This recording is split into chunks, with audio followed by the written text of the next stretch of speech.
Hello दोस्तों, आज हम क्लास 12th की फ्लेमिंगो बुक का first chapter the last lesson explain करेंगे। आइए स्टार्ट करते हैं। इसके जो राइटर हैं द लास्ट लेसन के वो हैं अल्फोंस ड्यूडेट। इनका जन्म 1840 में और इनकी डेथ 1897 में हुई थी। Alphonse Daudet was a French novelist. Novelist means होता है उपन्यासकार। अल्फोंस ड्यूडेट जो थे वो एक फ्रेंच उपन्यासकार थे एंड शॉर्ट स्टोरी राइटर और छोटी कहानी के लेखक थे। The last lesson is set in the days of the French Prussian war 1870 to 1871, 1870 से 71। यानी कि जो द लास्ट लेसन चैप्टर है वो सेट स्थापित किया गया है, लिखा गया है वो फ्रांस और प्रूशियन युद्ध के समय इन बीच, जिसमें फ्रांस बाय डिफीटेड, जिसमें फ्रांस जो है पराजित किया गया बाय प्रूशिया के द्वारा, जिसमें फ्रांस को पराजित किया गया था। लेड बाय बिस्मार्क, जिसका नेतृत्व उस टाइम पे है प्रूशिया का जो नेतृत्व थे वो बिस्मार्क के द्वारा किया जा रहा था। लेड बाय का मतलब होता है नेतृत्व करना। आइए फ्रेंड्स, हम समझते हैं कि प्रूशिया जो कंट्री थी, प्रूशिया इस टाइम पे आजकल हम जैसे जर्मनी के नाम से जानते हैं, वो पुराने टाइम पे, ओल्ड टाइम पे जर्मनी का ही पुराना नाम प्रूशिया था। Prussia then consisted of what now are the nations of Germany, Poland and parts of Austria. Prussia तब consisted का मतलब होता है मानना consisted का मतलब होता है। तो प्रूशिया देन माने तब consisted माना जाता था और what now are the nations of Germany, Germany देश के नाम से जर्मनी जो देश है, अब यहाँ पर लिखा है कि अब what now माने अब जो प्रूशिया जो कंट्री है वो देन कंसिस्टेड माना जाता है जर्मनी के नाम से। अभी आज हम इसको जानते हैं। Poland and parts of Austria, ये आपके ऑस्ट्रिया के हिस्से हैं। पोलैंड और ऑस्ट्रिया इसके हिस्से थे। इन द स्टोरी, इस कहानी में French district of Alsace and लोरेन, इस कहानी में French district of Alsace and लोरेन, अल्सैक और लोरेन नाम की दो एक जगह थी फ्रेंच की। इस कहानी में French district of Alsace and Lorraine have passed into Prussian hands. इस कहानी में जो फ्रेंच डिस्ट्रिक्ट के दो अल्सैक और लोरेन दो नाम जगह थी वो प्रूशियन के हाथों में चले गए। प्रूशियन जो कंट्री था, इसने फ्रेंच पर कब्जा कर लिया था, उसके हाथों में ये दो शहर थे अल्सैक्स और लोरेन नाम के, वो प्रूशियन कंट्री के हाथों में चला गया। Read the story to find out what effect this had on life at school. आइए इस कहानी में हम पढ़ते हैं, टू फाइंड आउट प्राप्त करते हैं इफेक्ट, क्या क्या प्रभाव हुए और this had on life at school, और स्कूल के जीवन पर इसका क्या प्रभाव पड़ा, इसके बारे में हम पढ़ते हैं।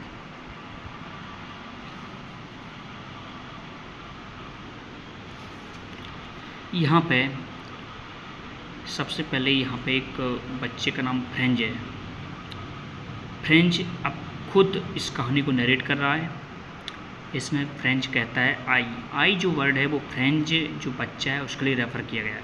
तो I started for school very let that morning, वो कह रहा है कि मैं उस सुबह को स्कूल के लिए काफ़ी मुझे देर हो चुकी थी। एंड बाज in great dread of scolding, और मैं डांटने से डरा हुआ था। स्कॉल्डिंग होता है डांटना, ग्रेट ड्रेड ऑफ का मतलब होता है फियर ऑफ, यानी डरना। मैं डांटने से डरा हुआ था, काफ़ी भयभीत था। स्पेशली खासकर बिकॉज, क्योंकि एम हेमल उसके जो लड़का फ्रेंच है, उस एम हेमल उसके टीचर है। बिकॉज क्योंकि वो कह रहा है कि क्योंकि M Hamel had said that he would question us on participles. M Hamel ने क्योंकि उससे कहा था कि ही वुड क्वेश्चन, कि उससे वो प्रश्न पूछेंगे, असमाने हमसे, ऑन पार्टिसिपल से ग्रामर का जो टॉपिक होता है उसको पार्टिसिपल्स कहते हैं। पार्टिसिपल पर वो कह रहा है कि एमएमएल ने मुझसे कहा था कि वो पार्टिसिपल पर मुझसे प्रश्न पूछेंगे। And I did not know the first word about them, और वो कह रहा है कि मैं उसके बारे में एक भी शब्द नहीं जानता था। पूरा मूवमेंट। कुछ ही पल के लिए आई थॉट, मैंने सोचा, of running away and spending the day out of doors. कुछ पल के लिए मैंने सोचा कि रन अवे, चलो भाग जाते हैं, एंड स्पेंडिंग द, और बिताते हैं, डे आउट ऑफ डोर्स, यानी घर से बाहर जो स्कूल का जो टाइम है वो बाहर बिताते हैं। स्पेंड का मतलब बिताना, यानी कि डांटने के डर से, यानी कि जो एनुअल जो उसके टीचर थे उन्होंने उस बच्चे को पार्टिसिपल प्रश्न पूछने वाले थे, इससे वो डरा हुआ था काफ़ी, इसलिए वो सोच रहा है, एक पल के लिए उसने सोचा कि चलो जो जितना भी टाइम है, समय है स्कूल का टाइम, उसको या तो घर से बाहर बिताते हैं या फिर भाग जाते हैं। आगे, इट वाज सो वार्म, जो मौसम था उसके मौसम के बारे में बात कर रहा है। इट वाज सो वार्म, मौसम जो था बहुत ही गर्म था। सो ब्राइट, चमकीला था। The birds was chirping, chirping का मीन्स होता है चहचहाना, पक्षियों की आवाज़ को चर्पिंग कहते हैं।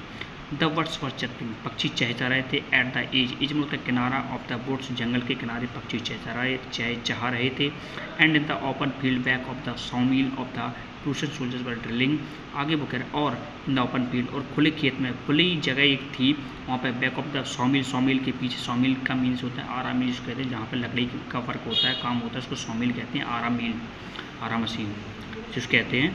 तो और सॉमिल के पीछे प्रूशियन सोल्जर्स वर ड्रिलिंग, प्रूशियन के जो सैनिक थे वो ड्रिलिंग कर रहे थे, घूम रहे थे, अपना अभ्यास कर रहे थे। ड्रिलिंग का मतलब होता है अभ्यास करना, exercise. It was all much more tempting than the rule of participles. अब वो कह रहा है कि इट वाज ऑल मच, इससे ज़्यादा टेम्पटिंग, मुझको ज़्यादा आकर्षित करने वाला था। टेम्पटिंग का मतलब होता है एक आकर्षित करना, ये ललचाना।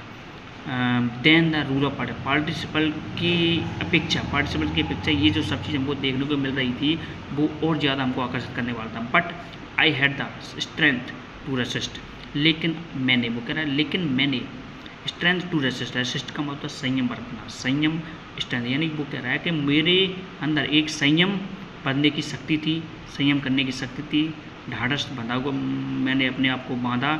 And hurried off to school, जितना और हरीड ऑफ, और जल्दी, हरीड ऑफ का मतलब जल्दी, टू स्कूल, और जल्दी स्कूल पहुंचा, स्कूल के लिए चल पड़ा।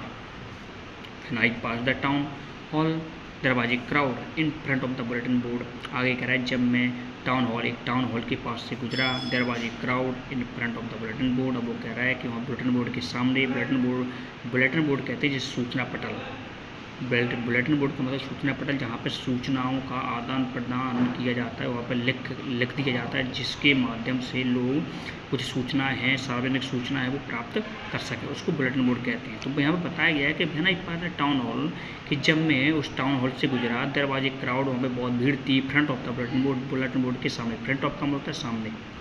फॉर द लास्ट 2 ईयर्स, आपको बता रहा है कि फॉर द लास्ट ईयर, 2 साल के लिए, 2 सालों से, ऑल आवर बैड न्यूज़, जितनी भी बुरी जो न्यूज़ थी, खबरें थी, हैड कम फ्रॉम हियर, वो यहीं से आ रही थी। क्योंकि यहाँ पे बुलेटिन बोर्ड जो लगा हुआ था वहाँ पे वो बता रहा है कि जितनी बुरी खबरें थी, यानी कि प्रूसिया जो कंट्री था उसने इस फ्रेंच जो कंट्री था, फ्रांस, उस पर कब्जा कर लिया था। अल्सेस और जो लॉरेन था, 2 शहर, तो वहाँ पे एक बुलेटिन बोर्ड लगा हुआ था।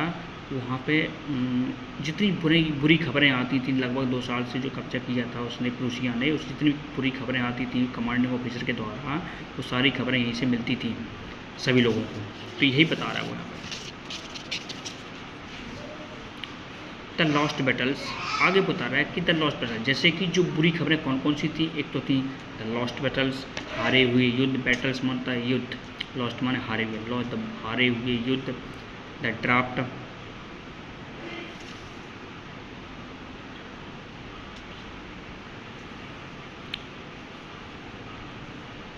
The draft, the orders of the commanding officer, और कमांडिंग ऑफिसर के द्वारा जो भी ऑर्डर दिए जाते थे वो उसकी खबर है। एंड आई थॉट, और वो आगे कह रहा है कि एंड, और मैंने, मुझे लगता है, टू माई सेल्फ, वो मेरे खुद के लिए, विदाउट स्टॉपिंग, आगे यानी कि वो सोच रहे हैं, आगे सोचने इन सब चीज़ों के बारे में सोचा और वो खुद आगे बढ़ा, विदाउट, बिना रुके ही इन सब चीज़ों को सोच के वो आगे बढ़ गया। What can be the matter now, अब वो सोच रहा है कि what can be the matter now, मामला क्या हो सकता है, ऐसा वो सोच रहा है कि इतनी भीड़ लगी हुई है इस बुलेटिन बोर्ड के पास, मुद्दा क्या हो सकता है, मामला क्या हो सकता है। आगे बढ़ते हैं।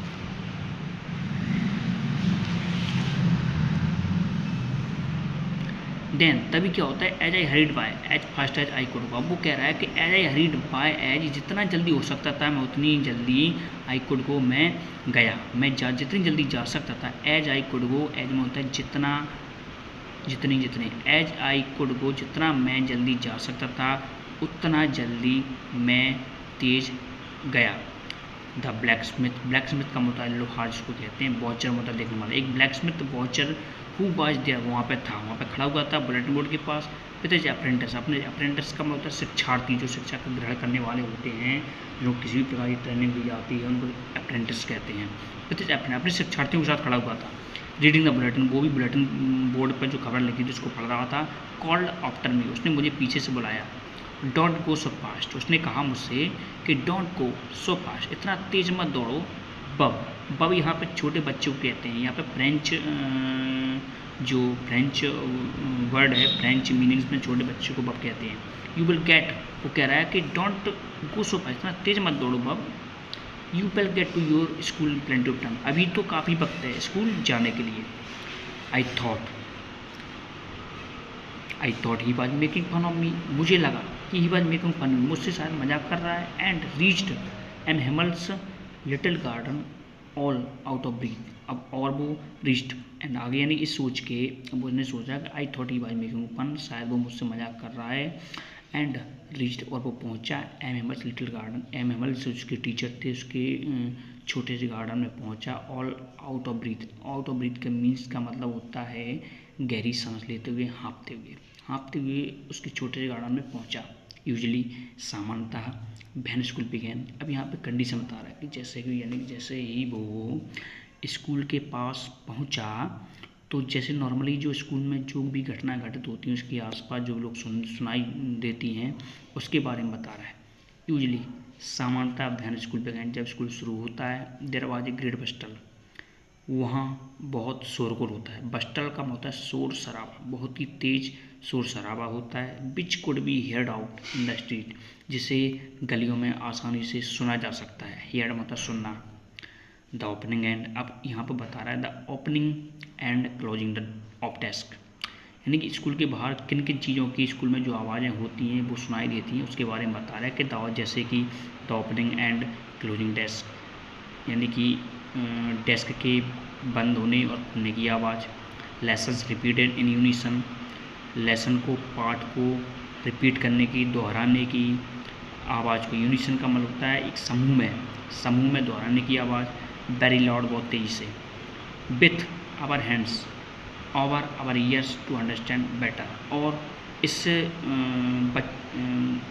पाठ को वेरी लाउड तरीके से जैसे दोहराते हैं, अपने हाथों को ओवर ईयर्स, अपने कानों पर रख कर, एक टू अंडरस्टैंड बेटर, एक अच्छे तरीके से समझने के लिए दोनों हाथों को अपने कानों पर रख कर जिस आवाज़ को सुनते हैं यूनिसन में लेसन को रिपीट करते हैं, उस कंडीशन में वो आवाज़ें स्कूल में सब लोग सुनते हैं। And the teacher's great ruler rapping on the table, और वो आगे बता रहा है कि स्कूल में किस तरह की आवाज़ें आती हैं। एंड द और teacher's great ruler rapping on the, rapping का मतलब होता है पटकना, टेबल पर टीचर के डंडे को पटकने की जो आवाज़ है, छड़ी को पटकने की जो आवाज़ है वो सुनाई देती है। बट नाउ, लेकिन अब, इट वाज ऑल्सो स्टिल, लेकिन आज बहुत सब कुछ शांत था, सो स्टिल था, यानी कि वो बता रहा है कि अब जैसे स्कूल के पास पहुंचा है तो लेकिन जो स्कूल में नॉर्मली सामान्यतः जो घटनाएं घटित होती हैं, कई प्रकार की जो आवाज़ें होती हैं वो सब चीज़ें हैं। But now it was so still, लेकिन सब कुछ शांत था, आज एकदम क्वाइट था, शांत था। स्टिल का मतलब एकदम शांत। I had counted on the commotion to get to my desk without being seen, आगे बता रहा है कि आई हैड काउंटेड, मैंने गिना, काउंटेड का मतलब गिनना है, मैंने काउंटेड, और मैंने वहाँ पे बैठे वहाँ पे खड़ी हुई, मैं जैसे मैंने गिर रहा था, मैं वहाँ पे देख रहा था कि कमोशन का मतलब हलचल, कमोशन मीन्स होता है हलचल। To get to my desk without begin seen, वहाँ पे बता रहा है कि जहाँ तक मैंने उस हलचल को गिना था, जहाँ पे उस हलचल की ओर मैंने गौर किया था, टू गेट उसके तरीके से जो मैंने प्राप्त किया वहाँ पे खड़े होके, to my desk without being seen, बिना देखे ही डेस्क पर मैंने जो प्राप्त किया था। बट लेकिन अफकोर्स, बेशक, दैट डे एवरीथिंग, लेकिन उस दिन सब कुछ had to be as a quite Sunday morning, लेकिन सब कुछ वहाँ पे संडे मॉर्निंग की तरह सब कुछ वहाँ पे शांत था। जिस तरह एक संडे को छुट्टी के दिन एक स्कूल में जिस तरह की शांति रहती है, उसी शांति जैसी उस पढ़ाई के दिन भी एकदम क्वाइट था, सब कुछ शांत था इस स्कूल में। जब वो स्कूल के पास पहुंचा तो बता रहा है कि संडे मॉर्निंग की तरह उस पर संडे मॉर्निंग को जिस तरह की छुट्टी होती है, उस दिन की जो शांति रहती है स्कूल में, उस तरह की शांति वहाँ पे थी। थ्रू द विंडो, अब वो कह रहा है कि थ्रू द विंडो आई सा माई क्लासमेट्स, यानी खिड़की से आई सा, मैंने देखा माई क्लासमेट्स का मतलब साथी, जिसके साथ पढ़ने वाले थे, उसको उसमें खिड़की में सुनने जब झाँक कर देखा तो ऑलरेडी इन देयर प्लेस, वो अपनी अपनी जगह पर ऑलरेडी बैठे हुए थे। And M Hamel walking up and down, और एम हेमल जो उसके टीचर थे, वॉकिंग अप, वो घूम रहे थे, एंड डाउन इधर से उधर, with its terrible iron ruler under his arm, अपने टेरिबल का मतलब होता है भयानक, यानी कि बहुत बड़ा डराने वाला। आयरन रूलर का मतलब डंडा, जो छड़ी उसने ली हुई थी, अंडर हिज आर्म, वो अपनी बाहों में, आर्मों ने भुजाओं में, हाथों में पकड़ के इधर उधर टहल रहे थे। I had to open the door, मैंने दरवाज़ा खोला, और and go in before everybody, और एवरीबडी, प्रत्येक व्यक्ति के पहले ही मैंने दरवाज़ा खोला, कोई व्यक्ति मुझको ना देख पाए उसके पहले मैं दरवाज़ा खोला। You can imagine how I blushed and how frighten I was, वो कह रहा है कि यू कैन इमेजिन, कि आप महसूस कर सकते हो कि कितना आई ब्लश्ड, मैं कितना शर्मिंदा था। ब्लश्ड मीन्स होता है शर्मिंदा होना, कि कितना मैं शर्मिंदा था। And how frighten I was, और कितना मैं डरा हुआ था। यानी कि कहने का मतलब जो फ्रेंच बच्चा वो कह रहा है कि ये जो फील आप भी कर सकते हो कि मैं कितना शर्मिंदा था और कितना डरा हुआ था, कि भरी हुई क्लास में जैसे ही मैंने दरवाज़ा खोला तो पूरी क्लास शांत तरीके से बैठी हुई थी, तो उस टाइम पे मैं कितना शर्मिंदा होऊंगा या कितना डरा हुआ था, ये आप भी महसूस कर सकते हो, इमेजिन कर सकते हो। बट नथिंग हैपेंड, अब वो कह रहा है कि लेकिन नथिंग हैपेंड, कुछ नहीं हुआ, घटित हुआ। हैपेंड का होता है होना या घटित होना, तो कुछ भी नहीं हुआ। एम हेमल सामी, हेमल ने मुझे देखा, एंड सैड, और कहा वेरी काइंडली, नम्रता से, go to your place quickly, जल्दी से अपनी जगह पहुंच जाओ। क्विकली का मतलब जल्दी में, लिटिल फ्रेंड, छोटे बच्चे, फ्रेंड, जल्दी से अपनी जगह पर पहुंच जाओ। We were beginning without you, मैं तुम्हारे बिना ही शुरुआत करने वाला था। बिगिनिंग मतलब शुरुआत करना, वो कह रहा है कि आप नहीं आते फ्रेंड तो मैं तुम्हारे बिना ही शुरुआत करने वाला था।